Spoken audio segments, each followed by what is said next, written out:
Poética Pod. Um convite a conversas que curam. Eu sou Johanna Juncker. Eu sou Miriam Rosa dos Santos. Bem-vinda, gente querida, a mais um episódio dessas nossas conversas. Me conta para quem está ouvindo a gente sobre o que viemos falar hoje. Olha, hoje atentem os ouvidos. O tema é relevantíssimo. Reconhecendo as armadilhas do caminho.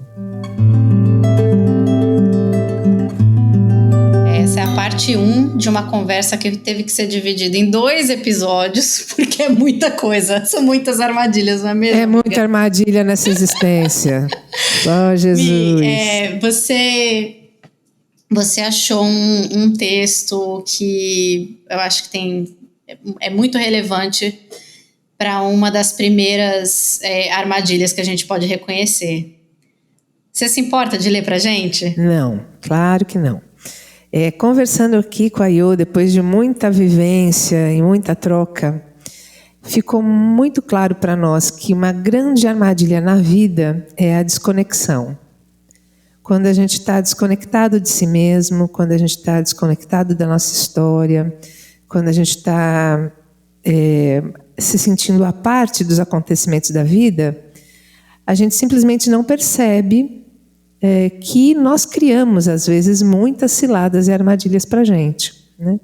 E tem um texto muito bacana de um psicanalista que eu gosto muito, que chama Gilberto Safra, que ele escreveu num livro A Face Estética do Self. E aí ele conta, eu acho que é um exemplo legal assim, para a gente entender o que a gente quer dizer com a desconexão, né? Como a gente vai ficando alheio a si mesmo. Então ele fala assim, de um paciente, então ele fala: em uma sessão, pouco antes das férias do meio do ano, observei que toda vez que eu falava, havia um ruído que acompanhava a minha voz e que desaparecia com o final de minha frase. Ao investigar o que ocorria, notei que o paciente, deitado no divã, balançava-se ritmicamente sobre o pé esquerdo, roçando na cortina da janela. O fenômeno se repetia sistematicamente. Então lhe disse: você percebe que toda vez que falo algo, você produz um ruído? Eu? Disse ele. Eu estou ouvindo barulho, mas é você que está balançando o pé contra o divã. É você que está fazendo barulho. O ruído produzido por seus pés intensificou-se. Um de nós dois está enganado, comentei. Estou ficando confuso, respondeu ele. Permanecemos em silêncio por algum tempo. Percebendo que ele parecia bastante ansioso, procuro conversar a respeito da situação. Enquanto falo, ele levanta a cabeça para melhor observar seus pés, para investigar se realmente era o movimento dos seus pés que produziu barulho. Perplexo, ele disse: sou eu!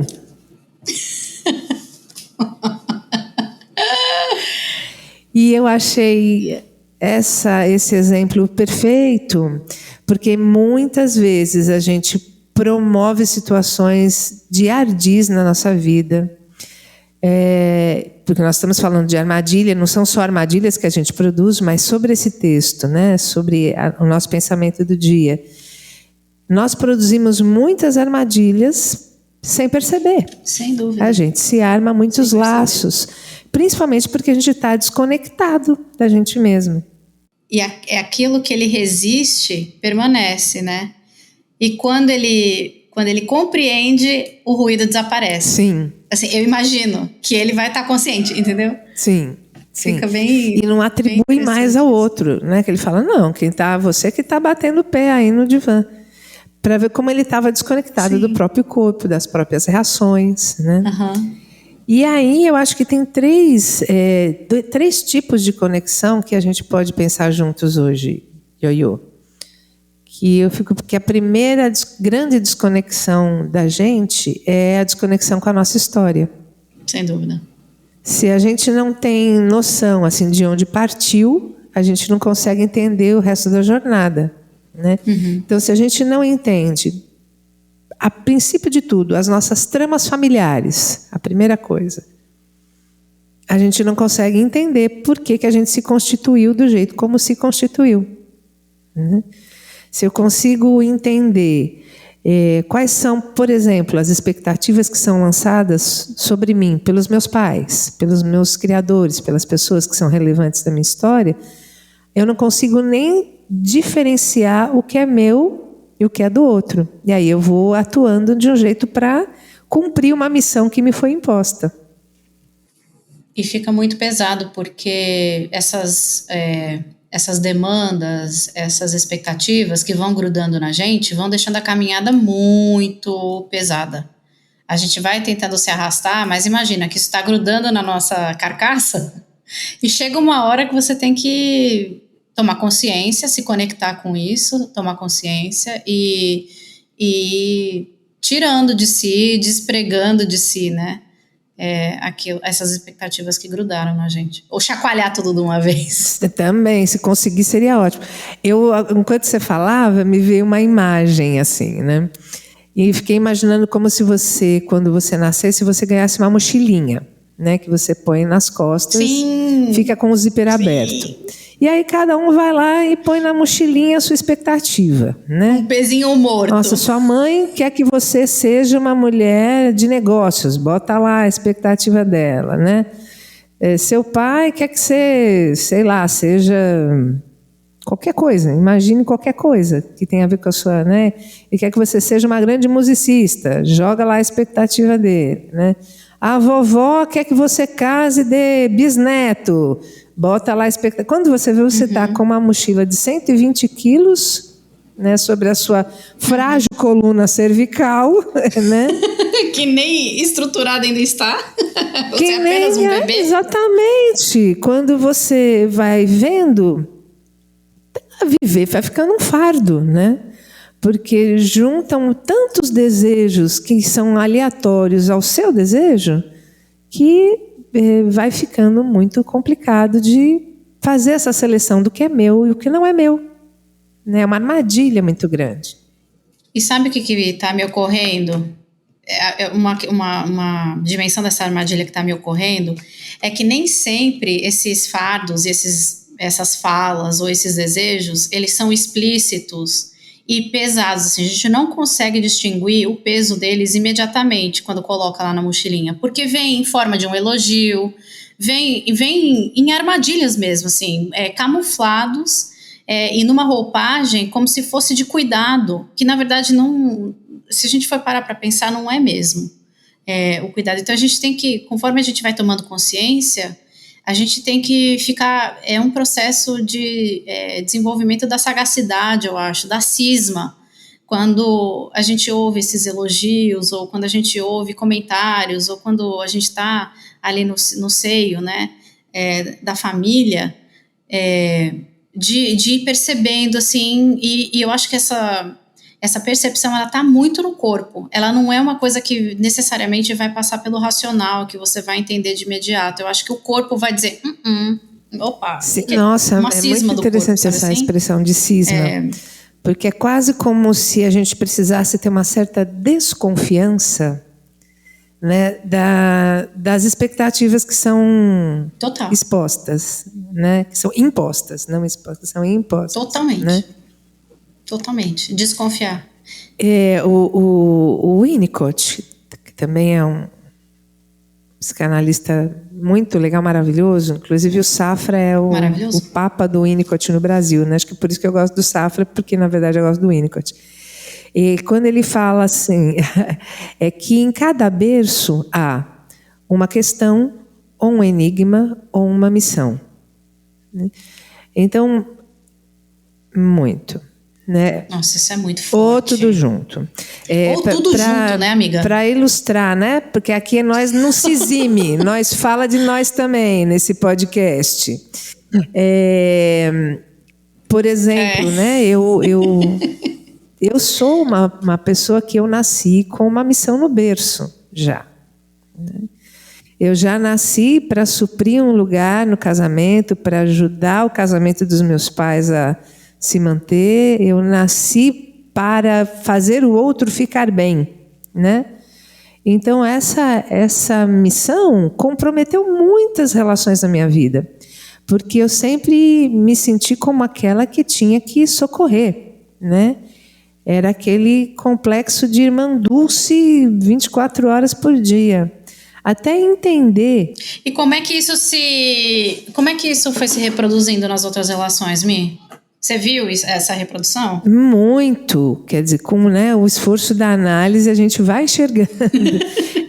Eu fui vendo assim, que as minhas relações eram muito desiguais.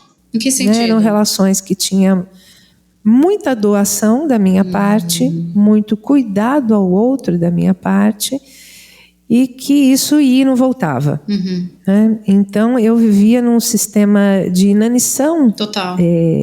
Afetiva, porque não voltava para mim. Eu tinha sempre a marca da missão de que eu tinha que salvaguardar a vida do outro, que eu tinha que ajudar o outro a chegar a algum lugar, que eu tinha...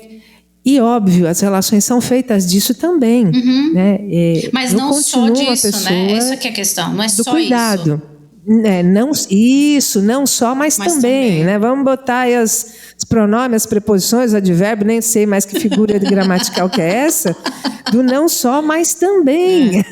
Né? Se uma relação é uma via de mão única, vai chegar uma hora que você vai morrer de fome. Totalmente. Né? E quando você está faminto, este é o perigo, você come qualquer coisa. Aí, meu filho, passou o laço. Aí que é armadilha. Olha essa fome da alma, minha amiga. Então, estar atento quais são as nossas missões nos protege desses ardis, né? Fala de novo pra gente essa dinâmica tríplice aí dos relacionamentos. Fala de novo. A missão... Sim, que o Winnicott fala, do né? Winnicott. Que a gente... Winnicott, que quando um bebê nasce, em cada berço há ou uma questão, ou um enigma, ou uma missão. Né? Sim. Os enigmas são os segredos de família, claro, né? Aquilo que não pode ser dito. Né? As questões são as que há de mais saudável, que são as questões da vida, da existência. Né? Porque nasci, porque estou aqui, qual é o meu papel no mundo. E a missão são aquelas coisas que são outorgadas a você, que ninguém das gerações anteriores deu conta de realizar, e vão repassando o boletinho, vão repassando o financiamento. Sem o menor consentimento, né? Sem o menor consentimento. Né? Como se você ganhasse uma roupinha quando você é criança, que você não escolheu, que tem coisas escritas nela, nessa roupinha nas costas. Nas costas, eu pensei nisso no seu exemplo que você dá o tempo inteiro. Então, aí a importância de você ter relações que possam, de alguma maneira, te dar um retorno, né? Como, por exemplo, né? E te ajudar a ler, né? Porque como o Safra falou para o paciente, olha, né? Você não está reparando o barulhinho? Né? Por que você está fazendo esse barulho? É o seu pezinho que está fazendo isso, né? É a sua... Então, tem essa possibilidade de alguém que leia as costas, né? Para te tirar do automatismo. Né? E que também te ajude a acessar a mochilinha, né? Acho que essas duas metáforas aí, do que está escrito nas costas, que a gente não consegue... Você fala, né? Que a análise é esse lugar em que... existe um espaço que a gente pode ler o que está escrito nas nossas costas e a gente não dá conta de alcançar. Eu acho que as amizades também... Isso. Toda primeira sessão eu falo isso. As amizades também. E eu gosto dessa metáfora da mochila também, porque a gente vai tirando de dentro dela e vai, né, nesse processo, nessa dinâmica, a gente tira uma questão lá de dentro, ou uma missão, ou um enigma, coloca diante dos olhos, vai observando as várias dimensões e como isso se repete, né? Essa questão de ser vista e de ser reconhecida a questão primordial, assim, da minha vida. E eu fiz um exercício esses dias, umas semanas atrás, em que eu coloquei numa linha do tempo todas as relações que eu já tinha tido, assim, de ordem romântica, e percebi que em todas elas, sem exceção alguma, eu estava reproduzindo essa dinâmica dessa tentativa de ser vista e me relacionando com pessoas que incapazes de me ver. Ô mulher corajosa, essa Johanna Juncker. Porque isso é muito difícil de fazer. Mas é absolutamente essencial, né? Quando você fala, né? Eu fiz uma retrospectiva e vi que tinha algo em comum com tudo isso. Né? Então você teve que se conectar com a sua história. Assim, desde os 11 aninhos, tá? Sim, foi isso. E foi por isso que eu lembrei que esse processo de escrever de novo e conectar com a história, eu escrevo muito. E isso desde é maravilhoso. sempre, né? Só que tem uma questão, eu não...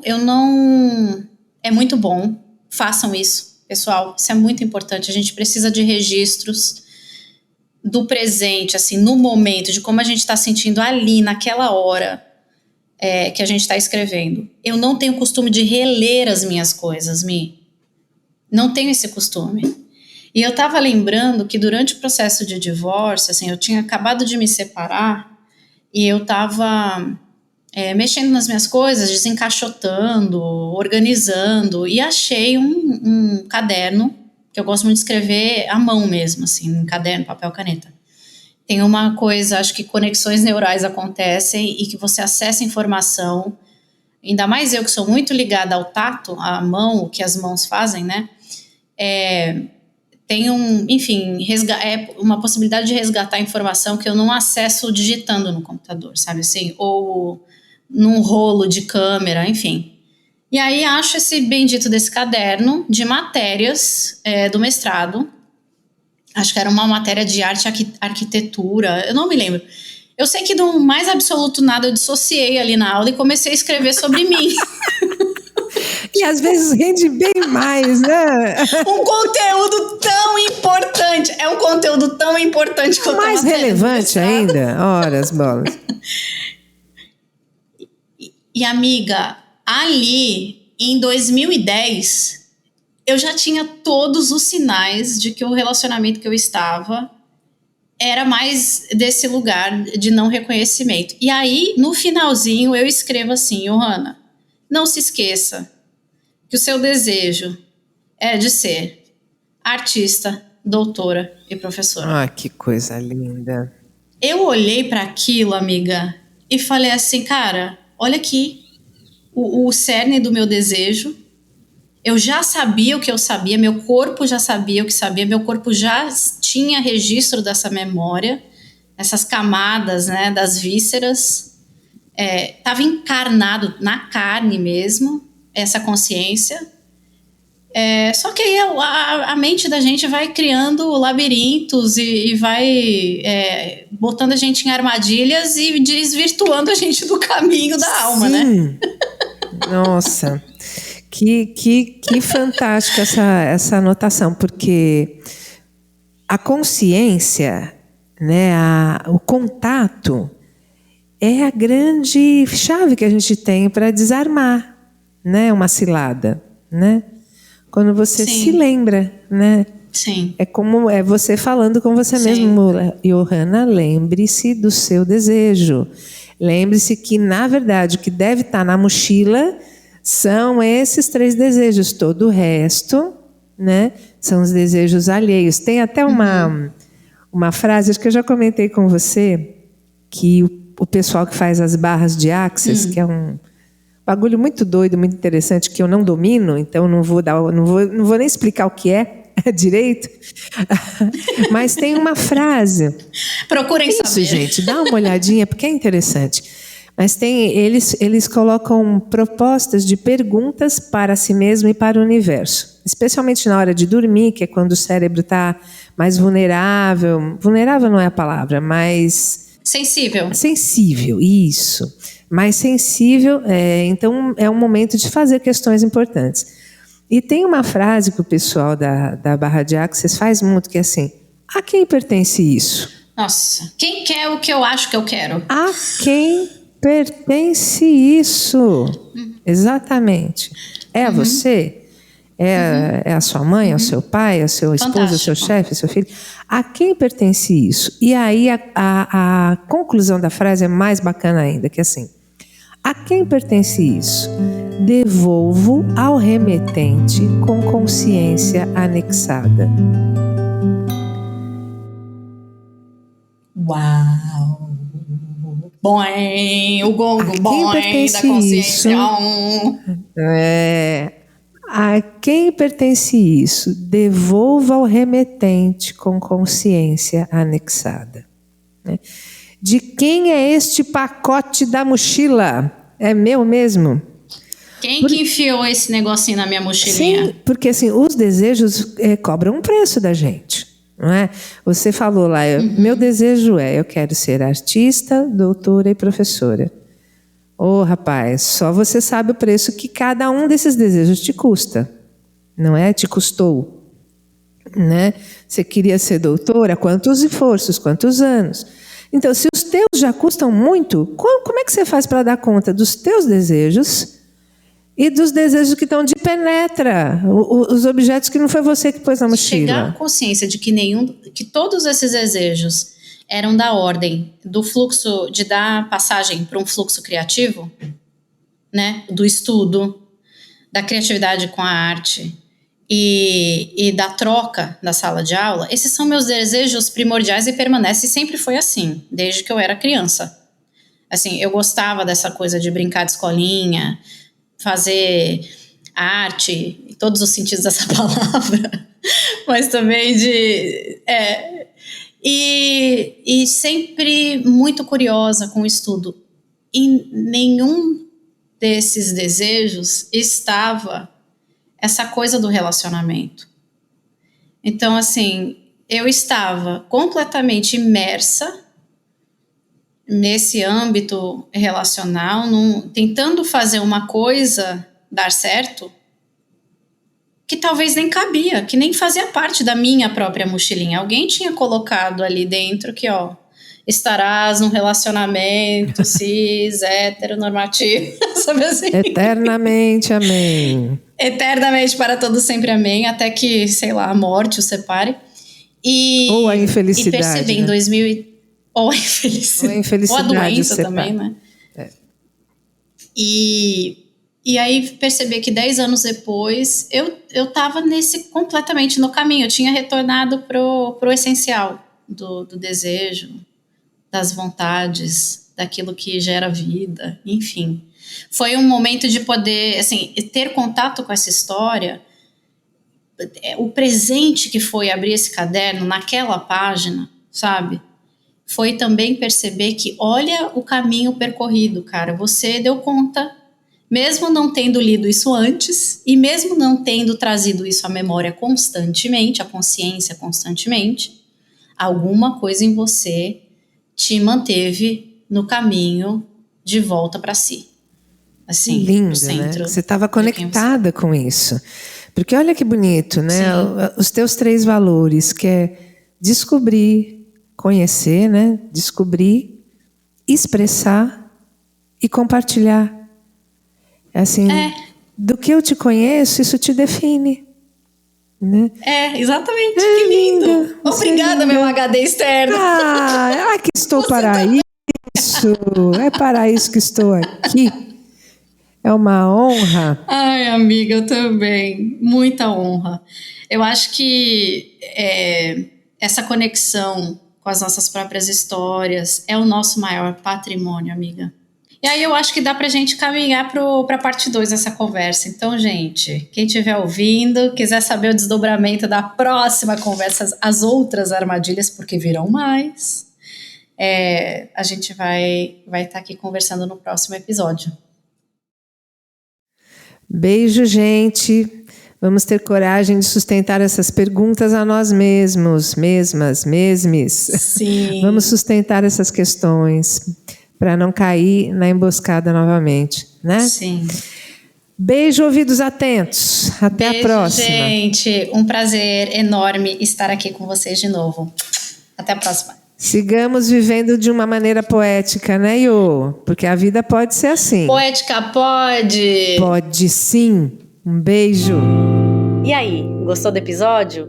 Então continua essa conversa com a gente lá no Instagram, no @poetica.pod. Por lá você pode acompanhar conteúdos exclusivos. Para saber mais sobre nós e conferir outros episódios, acesse www.poeticapod.com. E claro, compartilhe com quem você acha que gostaria de ouvir a nossa mensagem. Nos vemos na próxima roda de prosa, pessoal. Até lá!